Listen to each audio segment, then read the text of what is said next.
Hi there, just a quick video to show you how, after you've raised a job against an account, how to create an invoice and how to send the invoice off to the customer. Now, you can find the account section on the left-hand menu, look down Finance and then click on Accounts and then select, enter in the search box the name of your account, in this case Test123. Also, something else worth mentioning is the account details section where we have the primary contact person, the account, email address and so on, address details of the business, payment terms, if there are any admin fees that are added on, or any discounts that are applied against the jobs as well.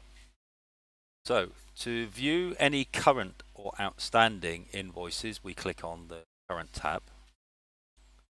To view jobs that we want to compile and build an invoice from, we look under the jobs tab. Default view is jobs pending invoice, and in here we can see we've got one set up here that's been priced here. We can create an invoice with jobs that have been raised over a specific time frame using the calendar date selection here, or we can select them manually by ticking these boxes. I just want to raise one invoice for this one here. You also have the option to enter in a purchase number and then quite obviously then click on the create new invoice button at the bottom. That will raise the invoice. It will disappear from this view. However, it will be visible because it hasn't been paid under the current tab. You see that here. Now, normally you'd want to send this off to the customer. To do that, we would just click on the account number here. We get a brief overview of the job itself. Send that to the customer now. We just click on send invoice. That would then populate the email address field with the account contact. And if we scroll down through the page, we can see there it's loaded in HTML within the email, and also they have the option to download the invoice when the customer receives it. And add additional text above, or add in canned messages above the invoice details as well. Then simply click on send to send the invoice off. There you go. So, you want to accept a payment against an invoice. If the customer calls you to pay by card over phone, for example, all we do is we click on the receive payment button here.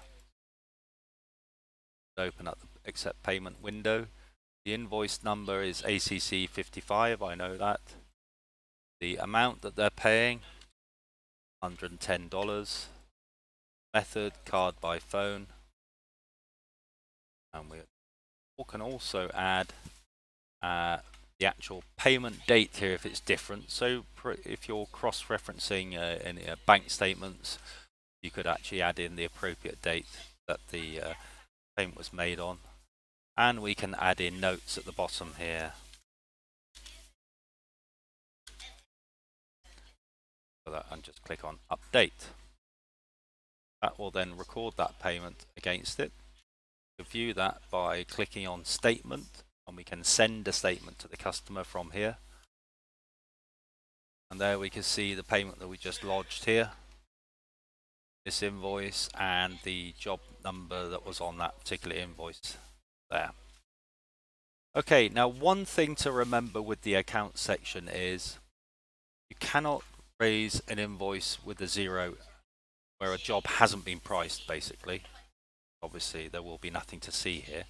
We'll still be able to view the jobs that are pending an invoice here with the zero amount. But before you can raise the invoice for those, you need to actually set an amount in the job detail itself. Another thing to remember is if you have already raised an invoice, it's under the current tab, and you have made an error with the pricing, so you've gone back into the price and amended the price, that will not change the price of the invoice that has been raised. The invoice is not dynamic, it's static. So if you want to amend the price of an invoice that you have already raised against an account, you will need to delete that invoice and then go back to the jobs pending invoice section and re-raise the invoice against those jobs. Okay. Okay, that's it for now. Thank you very much.